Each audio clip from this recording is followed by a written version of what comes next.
Hello, hello, hello. Welcome back. Welcome back. This is John O'Neill, and we are here once again on February 15th on the Onealien Show. Thank you for tuning in. Once again, here we are. Wanted to recap really quick. Always start every show with gratitude. I thank you. I thank everyone who has been listening to the show, everyone who has left feedback and comments. Social media is buzzing. We're just making some good segues, some good momentum, and so I appreciate it because it's not me who could do it, but it's you who are helping me. Wanted to share. Last week we talked about leadership, if you remember, and we had some good points, and hopefully you got some nuggets from it. Seeking first to understand, and always assuming the best, and just being a good leader and servanthood, and all those things we went over. I just wanted to share one thing because I think that maybe some people could relate. And I had the feedback from a person who will remain anonymous, okay? So don't try to figure out who they are. Don't try to, seek them out, hunt them down, none of that.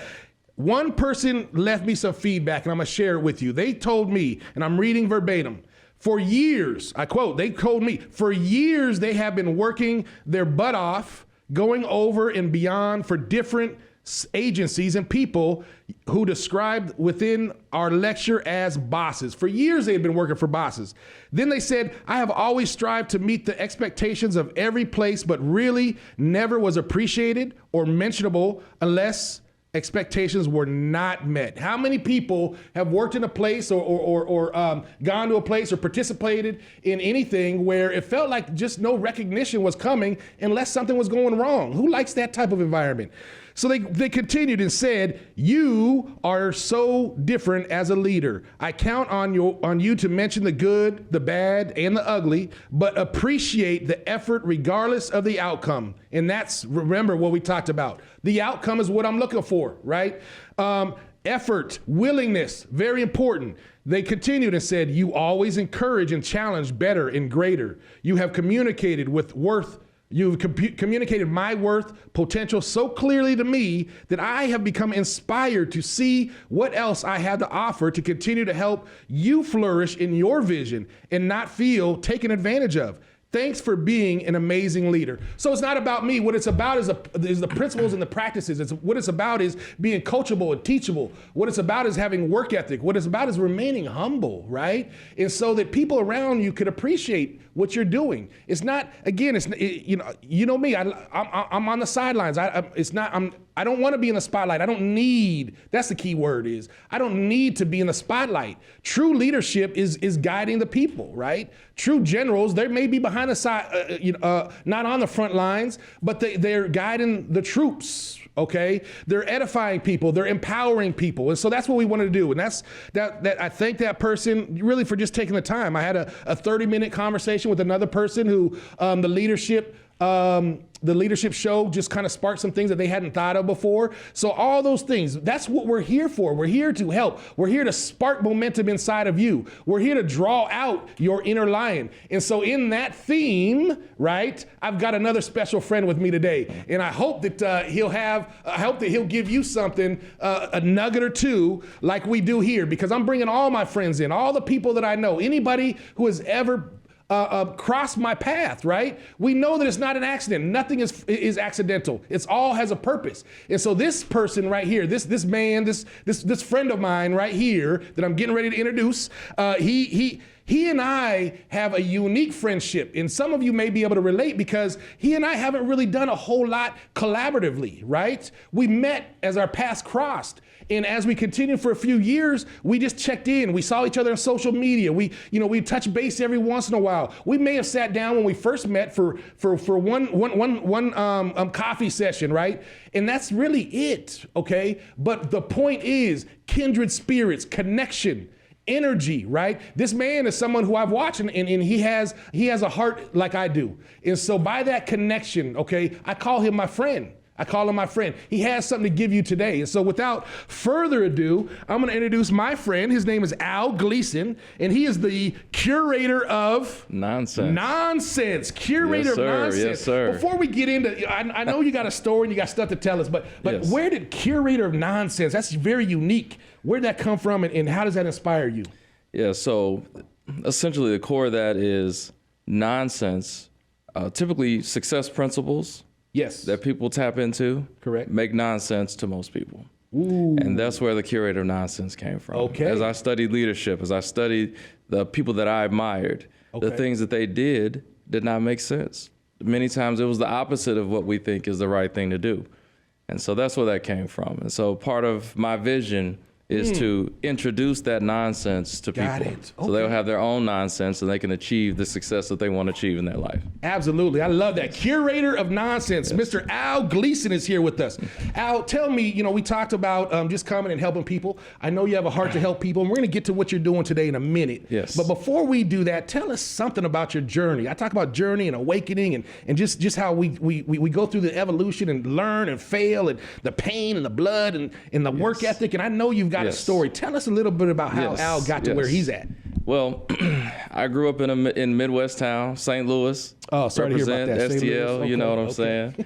Yes. And I was really a fortunate kid. My dad was the first man in his family to escape the hood, so to speak. Okay. But I was still tied to it. All the family was there. Not that far off. And so I still went through I would say the challenges of trying to find myself, not getting involved with some of those things, having a desire to, dealing with all that stuff. But ultimately, my parents did a great job, I would say, of guiding me. I always had good grades. I was a star athlete. And so that really helped pull me in the right direction, because there were many times I tried to do what my cousins were doing and that type of thing. Sure. And so that was really, I would say. I'm sorry. Yes. Sorry. You know I'm a sports. I'm a sports guy. Yes. You called yourself a star, ladies and gentlemen. I know that didn't get past nobody. He called himself. He didn't say I was in athletics. He didn't say I played ball. What he said was a star athlete. Tell us about your star athleticism, sir. Well, I was always the fastest kid on the block. Okay. And so I ended up going into track. Had a great high school track career. Nice. I ended up getting a track scholarship. So that's what paid for my undergrad degree. Very good. And that's pretty much it on that front. That's great. All right, yes, track star. Yes, sir. You run the what do they call it, 200? I ran the 4 and the 8, man. The 4 and the 8. 4 and 8 specialist. Yes, nice. sir. Very good. Okay, track star and curator of nonsense. Al Gleason, continue. I interrupted you. Go ahead, my friend. So from there, I went to college. Actually, and this is something, I have a heart for athletes because of my experience. Just another little offshoot of how I like to help. But as an athlete, many things are done for you. Your schedule's made for you. You really don't have an opportunity to pick a path, because if you are a track star, then that's what you are. Absolutely. And so went to college, ended up getting injured, and didn't fulfill my dreams of what I thought I was gonna do. And so that was really a challenging part in my life.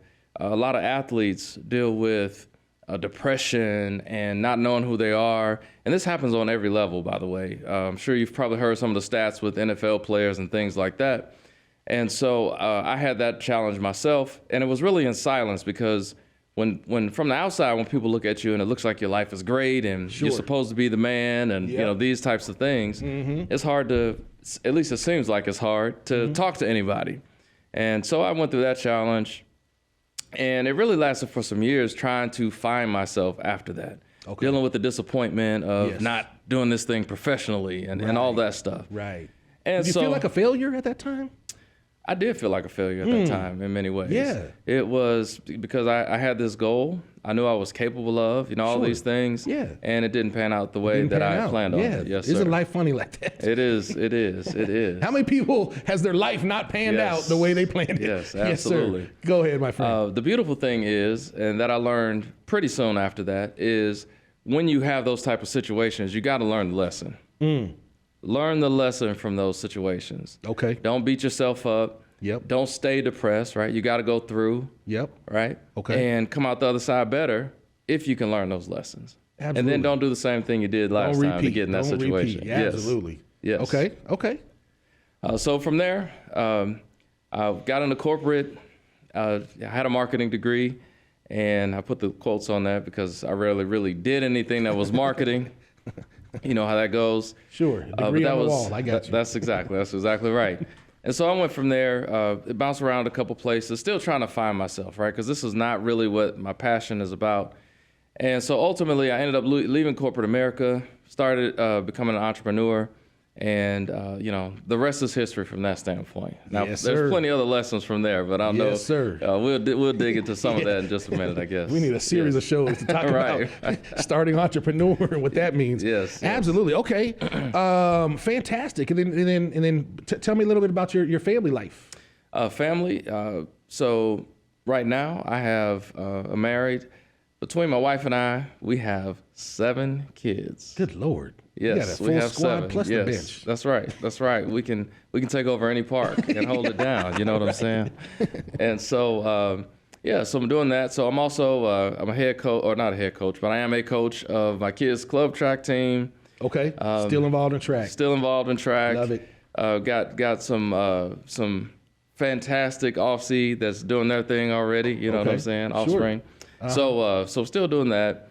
I work with youth a lot, doing some training, teaching mental performance stuff. You talked about leadership last week, which that was right down my alley. Yeah. But a lot of family things. I have track stars. I have some volleyball, up and coming volleyball stars, and some basketball players. So very nice. We got a lot going on at the house. Very nice. That's great. That's great. Exciting. Yes. Super exciting.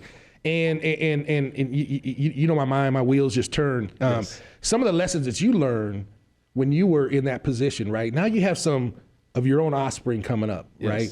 And so tell me something that a parent with an athlete child may want to refrain from, right? That will help them later, whether they fail or succeed, whether it pans out or not. Because you and I both know, as youth, I played football. As youth, my son, you know what I'm saying? Yes. As youth, you got all these things, but we know, man, it gets narrower and narrower. It is hard to break through to really, really go on to the next level, the next level, the next level, right? Yes. And so what I heard you saying is that you had to go through a process because, was it your own expectations or was it everybody else's expectations that made you feel like a failure? Number one. Yes. And then number two is how do you try to, and we're parents, we can't protect them from everything. Right. But how do you try to maybe shape their expectations so just in case? Yes. Give them that drive, but just in case it don't work out, right? Yes. Right? Okay. So to answer that first question, I think it's a combination of expectations. Okay. I had an expectation initially, and you put that out there, so people take on that expectation. They want to support you. A lot of well-meaning people are trying to support you in that.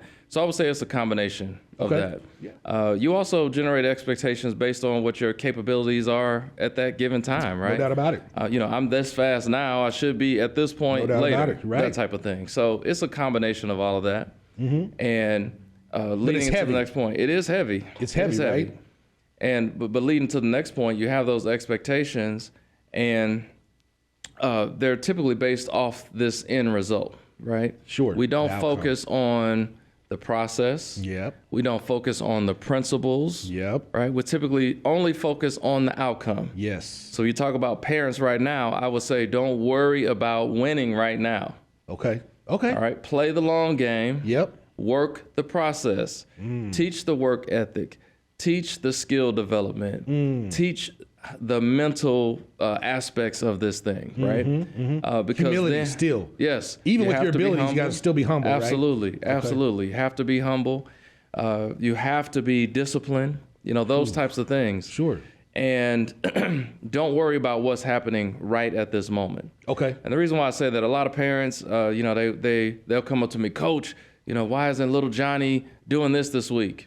Well, we're going to get to that. We're developing little Johnny. It's a long season. Right. Little Johnny is going to be NFL ready at 9. Exactly. When it's time to perform, little Johnny's going to be ready. But this is the process we have to go through. Sure. And a lot of parents want to win right now, and they will sacrifice it all to win right now. You're right. But let me throw this stat out there.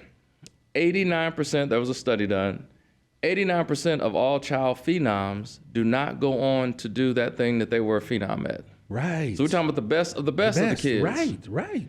And so I got a whole lot I could talk to you about why that happens. But typically it's everybody wants to win now. Yep. They're not playing the long game. And so the kids end up burning out. Burning out. Sure. Yes. Sure. Or having a bad experience. I've had kids who had a bad experience, maybe had a bad coach, kind of turned them away, right? Yes. So yeah, I totally understand that. Makes perfect sense. Yeah, that people are they're just so excited about right now. Nobody, like, they want that instant gratification. Sure. I don't know if we're still talking about us being a microwave society. It's probably something else now. But air fryer. I don't know what the new what it is. the Something new tech quick. is, right? But we want everything right now. And to reach your full potential, you have to be developed. It is a process, right? We talk about a diamond and the pressure, and iron sharpens iron. We can go through all of those, but it is a process. Even with your kid, they have to develop. You have to stick in there, and then see what it'll be. Absolutely.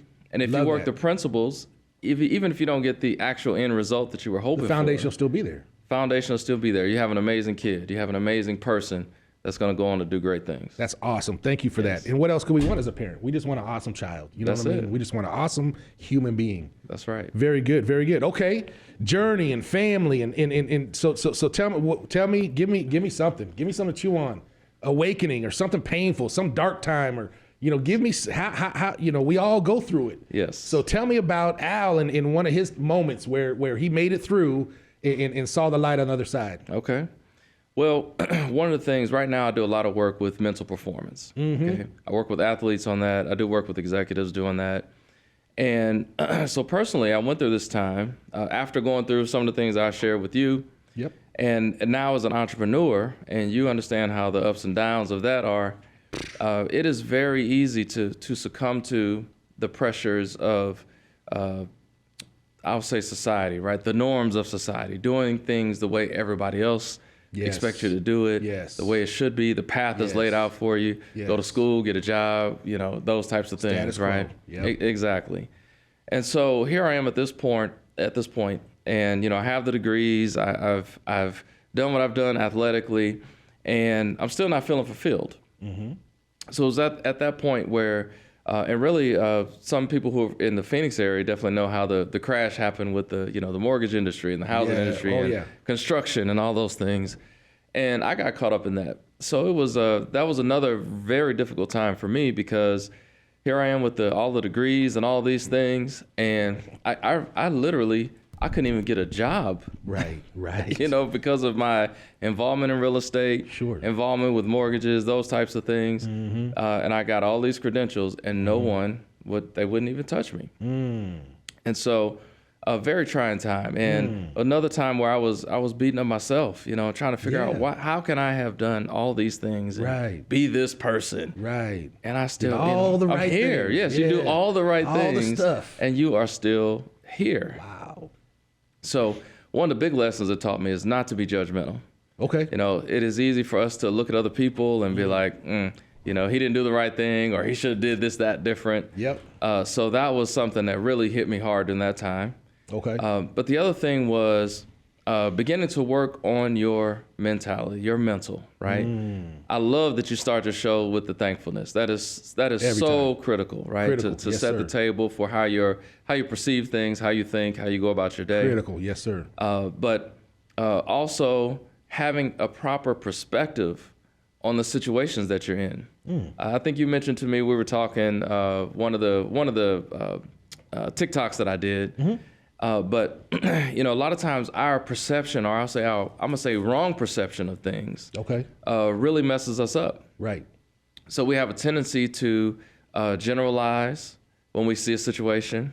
We have a tendency to exaggerate situations. Right. Everybody's doing that. Sure. Nobody's doing that. Right. And it's so common we never even think about it. But if everybody and nobody's doing it and you aren't, that puts you in a really tough situation, if you don't understand that, right? Yep. Understanding your uniqueness and that you're different, so you should not be doing that. Right. That's not in your best interest, even though everybody is supposed to be doing it. Right.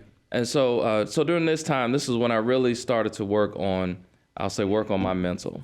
Okay. Being thankful, being able to see things for what they are. Okay. Part of that thankfulness, if you have nothing and you live in the United States, you're still wealthier than how many billion people in the in the world, right? Yeah, true. So being able to understand that, so you don't stay in that depression, so you don't, or fall into a depression, you don't stay down. You're able to realize where you really are, so that you can pick yourself up from that standpoint. Nice. Okay. You said one thing. What else? What else helped you through that? Well, so from there, once I was able to get my mental right, and you can start to see, have a different perspective on things, right? Right. Bear with me, because I love to pull the little things out. Yes. Okay. Get my mental right. Okay. Yes. I love that statement. Yes. I love that statement. I feel like, for me personally, my mental currently right now is right. Yes. So I understand exactly what you're saying. Yes. How did you know? And maybe it wasn't like a moment that you knew, but what things either around you or within you kind of told you, okay, this is what a right mental feels like. This is what a right mental looks like. Yes. So I think for me, I started to feel good. Okay. That was the first indication. You know, when you're battling with maybe depression or sadness and those types of things, you typically don't feel good. Sure. So for me, I started feeling good, and I'm typically a happy-go-lucky type of person anyway. I'm always glass half full, that type of thing. Absolutely. And I went through some times where, you know, I didn't even care about that glass, whether it was half full or not. So I would say feeling good was the first indicator for me. Okay. But then my ability to accurately assess situations without just being judgmental or only considering my perspective on that situation, I was able to look at it and evaluate it from a different perspective. You know? Right. Yeah. With some clarity, right? With some clarity. A couple shows ago, Robert was here and he was talking about clarity. Yes. So I see that it's almost like a cloud is removed from you. Correct. And just things okay. And it's clarity. I like that. Okay. Yes. So that would be, I would say those are the two biggest things. But then you start to get this momentum, right? You put a couple days together feeling good, you know, then it's weeks, now it's months, right? Yes. Your attitude changes. Yes. You're able to recognize opportunities. Yes. I talk about that perspective on things. A lot of times opportunities are all around you. All around. But you can't see it. Oh my goodness. You can't see it. Oh my goodness. I had this, I want to share a quick story about perspective. Yes, sir. Do it. So there are these two guys that grew up. One guy had on green shaded glasses from birth. Okay. He didn't know they were green shaded. He didn't know he's always seen his world through those green lens glasses, right? Yep. And so his friend tried to show him this shirt, and he said, "Oh, this is a pretty white shirt." And his friend was like, "What are you talking about? That's a green shirt." "No, this is a white shirt, man. This is like crispy clean. This is a beautiful white shirt." Yeah, you're right. Like, man, well, I don't know what's wrong with you. This is a green shirt. So they go back and forth. And then eventually the friend realizes that his lenses are tinted with green. You're right. He took the lenses off, and now for the first time, this guy was able to see the shirt was white. So he had never seen white purely all of his life. And so many of us have that same type thing. We have all these lenses that we were born with. We have these perspectives that we see the world through. And sometimes we've never seen those things the way they really should have been or the way they really are. Wow. And so I try to keep that in mind with every situation and circumstance. Yes. Because we all have that. We all have these lenses that we view the world through. We do. And it's not until somebody brings them to your attention that you're able to take them off and accurately see. Wow. And so, man, that's deep. Okay, the green glasses. I'm gonna have to remember that. That's good. That's good. That's really good. Because when you have that perspective that you've had for so long, I would bet that green glasses guy would have adamantly argued that it was white. To the death. He would have adamantly, whatever his perspective was, right. You know what I mean? And we see that all the time, especially now in this day and age. Yes. Someone is so stuck and so rigid, and they will adamantly stand up on that, right? Not even realizing that there's only one person who knew what color that shirt was, really. Regardless of what you see and what anybody sees, the maker of the shirt is the only one who's the expert on what color. That's great. That's awesome. That is awesome. And it's something that, again, these are common things, right, that people do, right? We're trained this way. But this type of way of living, if I can put it that way, does not serve you. It's not in your best interest. It might help mom and them. It might help your employer. It might help your friends. But ultimately, it hurts you. It's not until you realize, not until you actually see clearly, right? Yeah, see clearly. Wow, that's deep. I'm definitely gonna remember that one. Okay, tell me. Let's talk today. Today, what are you into? What are you doing? Again, Well, I keep seeing you. You know what I mean? You popped Yes. up. You had like 3. I can't remember exactly what the 3 things were, but when I just love people who kind of make things plain and clear. You know what I Yes. mean? And that's what it did when I watched that. So tell me what you're Right. doing. So What are you those doing? 3 things were deletion, distortion, and generalization. There you go. Yes, that's Yes, something sir. that's been on my mind here recently. Okay. Recent days. But so right now I am coaching. I'm doing executive coaching, and I'm also Okay. working with athletes. Okay. And I am working with this what I call mental performance training. Getting their mind right. Get your mind right. Wow. That's powerful. Yes, when you play football, did your coach ever say something like, football is 90% mental, it's 10% physical and 90% mental. All the time, right? all the time. Something like that, right? Sure. Do you know where that came from? No, By where? chance? Just kind of an interesting fact. The actual quote, Somebody mean. it was Yogi Berra. What? Yogi Berra. Okay. And he said that baseball is 90% mental and the other half is physical. That was the actual quote. Nice. But every coach in the country ran with that and has some morphed version of it, right? Sure. But anyway, so the mental, Yogi Berra didn't know what he was really talking about, but he was onto something. Mental is really everything. It is the biggest part of our performance, not only in sports, but in any aspect of life. Wow. Coming down to the fact that if your mind doesn't fire the neurons to get your muscles to move, Sure. there's no physical performance. All the way down to the biology. All the way down to biology, right, on the lowest level. Lowest level, yeah. So, but if you think about the way we live our lives, we typically focus on the physical performance. You don't even think about the mental. Right. One of the reasons I believe that mental health is such a challenge right now is because we've never cared about mental health. Never, right. It's just go do the thing, do the thing. Never spend time on your mental. Never. That is deep. You get stressed out, all the different diseases or whatever that's supposed to be mental. We never spend any time on it. So I work with these 2 areas, right? The executives and the athletes, and we start dealing with these concepts. This mental training. A big part of that is thankfulness, as you mentioned. I talk to them about accountability and what I like to call true accountability. Today, accountability has been weaponized. Okay. You say, if you hear somebody talking about accountability, it's typically when somebody messed up. We got to start holding these people accountable. Yep. Right? Oh my goodness. Yes. Well, by its pure definition, it's impossible for you to hold somebody accountable. Okay. Right? Accountability is an individual taking responsibility for their actions and the resulting consequences. Absolutely. So that means you can't hold me accountable, Sure John. can. Your boss can't, your mom can't, nobody can. Only you, right? Love it. Yes. Now, as a leader, you can issue consequences for somebody's action, right? You can make them responsible for something. If they don't do it, then there's a consequence that follows. But that's not accountability. Whole nother conversation. I know a lot of people might argue with me on that, but the reality is, the reality is that's what it is. But that's why people don't like accountability, because it's always been associated with some type of punishment. Sure.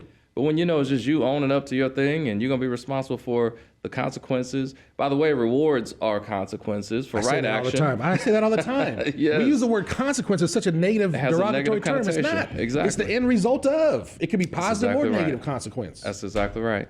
Yes. And so a person who is accountable has control over their life, and they typically live an amazing life. Absolutely. Yes. Love that.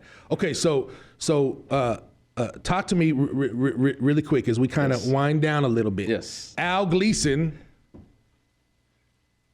the curator of nonsense, is here. Yes. Give me one thing.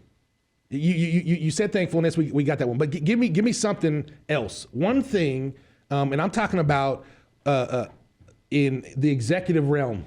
Okay, so for an executive person, and to me that's like a corporate athlete. You know what I mean. They may not be sprinting up and down the hall from the break room, but they're performing. Yes. Okay. Absolutely. And so, what's one thing? Just again, I know you probably have 10. I know you could do all that, but give us one. Give us a throw your line out there and hook me into one thing that I could take away from today as a high performing executive leader. Let's see. One of the things that I would I would encourage, or that I do encourage leaders about, is to not be a leader that's self-deceived. Okay. All right. So a lot of times there's self-deception in leadership. I would just mention one area, let's say communication. Sure. A lot of leaders do a whole lot of assuming and not near as much actual communicating. Yep. As a subordinate, as a partner, somebody affiliated with you, I don't know what you're thinking. I'm not a mind reader unless you effectively communicate that to me. Absolutely. And just because you can talk does not mean you're an effective communicator. Ooh-wee. That's deep. Yes. So that's one of the biggest problems I see with leaders is they assume that everybody knows. A lot of times the people around them are afraid to communicate with them because they don't want to be seen as needy or unintelligent, ignorant. Right. You shouldn't have to ask these questions. Right, You've been working this job 20 Sure. years. Well, I still can't read your mind, right? So a lot of leaders, I think, I'm gonna say, suffer from this. Okay. Let's see, the stat was it's a couple years old, but miscommunication is a $37 billion problem in corporate America. You ain't lying. I see it. I know. 37 billion with a B, 1,000 million times 37 problem. Wow. But nobody's really addressing it. Nobody. Unbelievable. Yes. Okay. So communicate effectively. Communicate effectively. That is the message. If you are a leader, make sure that you are not assuming and that you actually communicate. Awesome. We're taking that one, right? One more. So now let's flip over to the athlete. Yes. What's one, we got parents out there, we got people who are athletes themselves and you know what I mean, running whatever they run, marathons, or whatever y'all do. I got bad knees, so I don't do none of it. But I have no desire to do a marathon. I have no desire whatsoever. Run too many miles in my life already. To get to the ice cream at the end. I'll just go straight to the ice cream. I'll meet you there. Go buy the medal. I don't know. Yes. Right. So, but we digress. Yes. But what's one thing mentally that the athletes could and maybe not an 8-year-old, 9-year-old, right? Yes. Maybe the 16, 17. Let's go 17 to 26, right? They're still trying to do that athletic thing, whether it be whatever they're trying to do it. What's one mental thing that, man, if you could just pop that in there, or maybe you've seen a mental similarity with a lot of high performing athletes that you found. Yes. What's one thing we could get to them mentally? This is it's out here. I don't know if it's completely understood, but I will say confidence. Confidence, okay. Confidence it's huge. Okay. But truly understanding confidence to make it work for you. So Right. Confidence is trust in your abilities, your judgments, and your capabilities. Okay. That's simply all it is. Okay. So you can build confidence. You can build confidence. You can also be confident in some areas and not confident in others. Okay. Sure. So it's not just this universal thing. When somebody says, "Oh, he's a confident person," Right. well, typically that's just one area, right? Sure. There's some other areas where they're not confident in. You ain't lying. So as an athlete, when you understand that that's what confidence is, and you have discipline and work ethic, you can always go back to that work that you've done, the experiences that you've had that support whatever situation you're in right now. All right, you have the ball, let's take Michael Jordan, right? He has the ball. He always wanted the ball to take the shot at the end, right? He's supremely confident. Why was he supremely confident? Oh, his work ethic, maybe his diet, right? All the things that he did to prepare him for that moment, he was able to tap into. So when it was time to shoot that shot, there was no wavering in him. There was no doubt in him because he knew the work that he put in. And that put him in the best position to be successful. So as an athlete, if you're able to remember intentionally, hey, I've spent this many hours doing this training. I eat this way. I get this type of rest. Who else should take the shot, right? Oh, Me. my goodness. Yeah, right. So understanding the confidence, what it is, and then using it to your advantage in that way. Put in the work. When you're unsure, think about the work that you did, and then go ahead and execute. What I got from that, what I love about what you just said, Al, was that it's a different level. It's a different type of confidence. It's like true, pure confidence, like real confidence. Yes. After you've done the work, because a lot of us we're confident, right? we're confident, but we may not have done it. Even when you have kids that just have that natural skills, Yes. and they're confident, right? Meaning they're fearless. Right. It's kind of fearless, not confidence. Yeah. But after Michael Jordan shot for night after night, after Michael Jordan stayed after practice and kept doing till the lights went, after all of that is when he had that real confidence, like that proven confidence. There you go. No, that's a great way to distinguish that. The more you put in the work, now you can have confidence, right? Sure. Like you said, oh, my dad was fast, so I'm going to be fast. Absolutely. And that's good, right? You can have trust in your abilities from that perspective.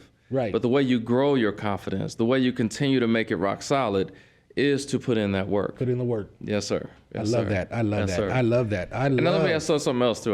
Just one more thing I'll add on this. That's good. We got time. Go ahead. So we have, from my perspective, there's a lot of people who aren't confident nowadays. Yes. Right? Yes. There's a lack of confidence. We hear stuff about social media, right? All these different reasons why people aren't confident. Correct. Well, a key element to being confident is having integrity. Integrity. Yes. Okay. Right? Yeah, I agree. You cannot trust in your abilities if you can't be trusted. if you don't trust yourself. Right. If you don't have integrity, Right. then you probably don't trust yourself. Wow. So when you understand that, if you have a schedule, it's important to keep it. Okay. If you say your word is your bond, Yep. it's important that your word is your bond. If you say you're going to do it, you're going to do it. Absolutely. It's important to tell the truth and not lie. Yes. Because even if you get over on everybody else, You ain't got over on yourself. you're not getting over on yourself. You know you and exactly what you did. Yeah. So a lot of people lack confidence because they aren't people of integrity. That has not been an important thing to them. So they struggle with their confidence. And you can't throw it away. You can't sleep it away. No, Right? no. Until you're a person who can trust yourself. Right. And you only trust yourself when you're a person of integrity. Right. You'll never have confidence. Right. Right. That is deep. That is deep. I like that. So, yeah. And So- you know what? You know what I really like about that is once you start feeling that way about yourself, everything that you talked about, the confidence and the all those things. What I love about life, what I love about what I see is when I got to that place, I started attracting that. It was just coming towards me. You know, people without integrity, shady. You know, you know who I'm talking Yes, about, I right? do. Everybody got somebody shady. Everybody got somebody shady. Right? Yes. They don't even come around. They don't call. They don't even want to be, right? Right. And then that's okay. Feel uncomfortable. I want you to feel uncomfortable around me. Yeah. A lot of the things that you're working hard to get in your life, I'm going to say, will automatically start to happen when you work on yourself and work on these type of things. When you work on yourself. And I didn't want to get, too esoteric on your show, but you're talking about the energy. You're talking about what you attract and repel. Yes. Absolutely. Yes. You want to have to call them and say don't The come. law of attraction. Because they won't even want to be there. No. And We I ain't got have nothing to friends talk like about. this. I have friends like this. When they're doing shady things, I won't hear from them. They'll go MIA. Yep. When they kind of get it back together, Yep. then they're like, hey man, Hey, what's how you going on? doing? Yeah, we're coming over for the barbecue. Yes. You know what I'm saying? You did all your dirt. Absolutely. That is hilarious. Yes. Well, Al, man, tell us about your contact information or social media. Or Okay. just tell us a little bit about what's going on with you. Yes, all right. So if you do want to reach me, my website is curatorofnonsense.com. Curatorofnonsense.com. Yes, and then my sports focus site is coachalmentalperformance.com. Okay. Yeah, so coachalmentalperformance.com and curatorofnonsense.com. Love it. And so we're talking about some of these principles that I shared here and many others Many others. that will help you achieve whatever goal you have. What's your main social media? You know we got to put that out there. Oh yeah, Social media. everything is Coach Al Mental Performance. Coach Al Mental Performance, all yes. over the place. All over the place. Coach Yep. Al Mental Performance. Twitter, Instagram, Facebook, and what's that other one? TikTok. TikTok. We got to Yes, see. yes. We old school. We got to keep up with the new Think ones. about Y'all- that one. What's the you know, other one? Yes. TikTok. Yes. The only one you ain't gonna find me on is Snapchat. Don't come with that nonsense. Right. Hey everybody, listen. This is Al Gleason, the curator of nonsense, just coming in, dropping some dimes, extending his helping hand. To me, he's affected my life in a positive manner. Hopefully, he has given you something to think about, something for you to contemplate. a challenge for you maybe to become a better person.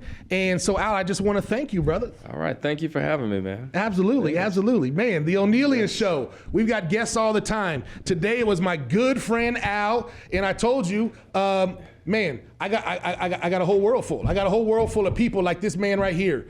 Integrity, leaders, helping people, has a heart for the community, all of those things. We're high powered, we're bringing them to you, and we're delivering it on the Onealien Show. Listen, everyone, I'm gonna see you next week. Hey, guess what? I got a surprise for you next week. Just stay tuned.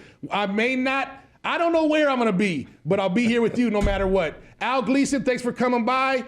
The Onealien Show, we're out. Thanks, everybody.